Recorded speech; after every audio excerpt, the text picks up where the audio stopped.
Yeah, I'm gonna keep it as what I said. I think that if you put yourself first, um, just believe and you create. I think you create whatever you want it to be. So if you want to create intimacy and trust, and I mean, my perspective is not that I don't think the world is out to cheat. I really could care less, as I said earlier. It's about being safe. Do whatever. I mean, you can't control other people, right? At the end of the day, the only person you can control is yourself. Um, so whatever decision, whatever whatever it is that you're going to do, so long as you're safe and as long as you're in a conversation where you matter and you get to go first. So if the other person is hurting you, the other person is disrespectful, the other person is no one makes you do anything. No one makes, like, right? Unless you're really in a really harmful situation, then you should seek help for that. But no one's going to make you do anything you don't want to do. You put yourself in situations, and you not trusting your gut instinct, or you're letting, like, it's okay, minimizing whatever situation it might be, is what puts people at risk, is what puts them in those kind of predicaments that are harder to get out of. Ms. Lisa Torres. I guess my final word, I wanted to piggyback off what Raven said. You kind of can't take it back once you become infected. You can't kind of say, oops. So I think prevention is the best thing. And I tell my clients all the time, whatever you have today is what you should aim to keep. So if you're only HIV positive, then you should aim to stay HIV positive. Do not add herpes, syphilis, and gonorrhea as a bonus plan. Like, just keep what you got, so, and the way you do that is by putting yourself first. So that's it. I want to go back to what you were talking about, is how do we have love and intimacy in these relationships that we want and take the shame out of it, right?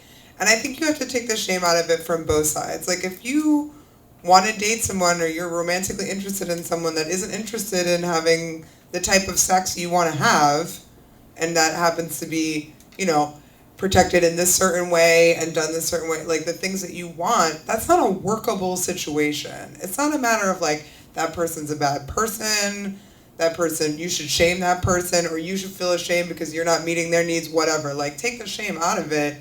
It works or it doesn't. Like, and so I think in general, taking shame out of our associations with sexual practices is really helpful, because it helps us to see that when we're looking for partners that work, and then that's really what we the foundation of having a conversation about safer sex, and an ongoing conversation. Because I feel like one thing I didn't say earlier that I want to say now is, over our lifetime, we're going to be having different safer sex conversations with different people, sometimes with just one person, if folks are just with one person over their life. But the conversation does change, right? Our needs change sexually, our hopes and wishes around our sex life changes. And so if we're not constantly thinking about how we can keep communication more open and more intimate, then we're losing something, right? And so that, I think that that's a really important thing that I want to close with.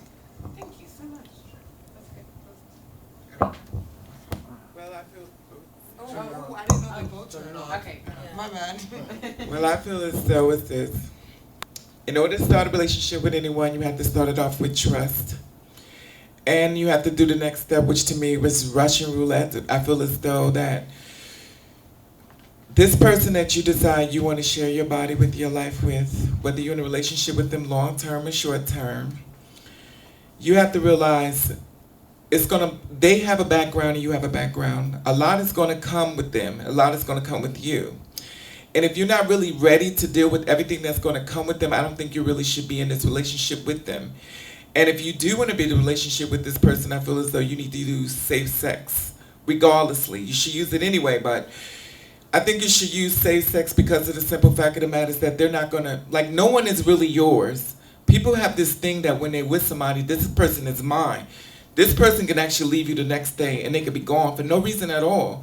So no one is really yours. So you need to protect yourself, whether you're married, whether you're not married, one night stand. It goes all the way across the board, because you don't need the one night to go to bed and wake up and your whole night the next day on has completely changed. But like they say, when you were saying in reference to how do you be able to trust someone and have a healthy relationship, it is no way of trust, because you could be the right person doing everything right, and that person can still step out on you. So my thing is this, is that when you're really ready to start a relationship, you have to go into it full frontal. And you do have to watch signs. And as far as you want to use protection, that's on you. Me per se, protection all the way. Because I cannot go back and say, oh, I'm sorry, because oh, I'm sorry is not going to work for me. And I always believe that even though the way we're living in now, we have to learn how to keep ourselves and our body much more important to ourselves, more so than giving that person that power to say our body is important to him. And that's all I have to say. I would just like to thank you all for coming out and thank the panel, Ms. Raven, Sarah Patterson, Lisa Torres, Julissa, for commenting and helping to educate us.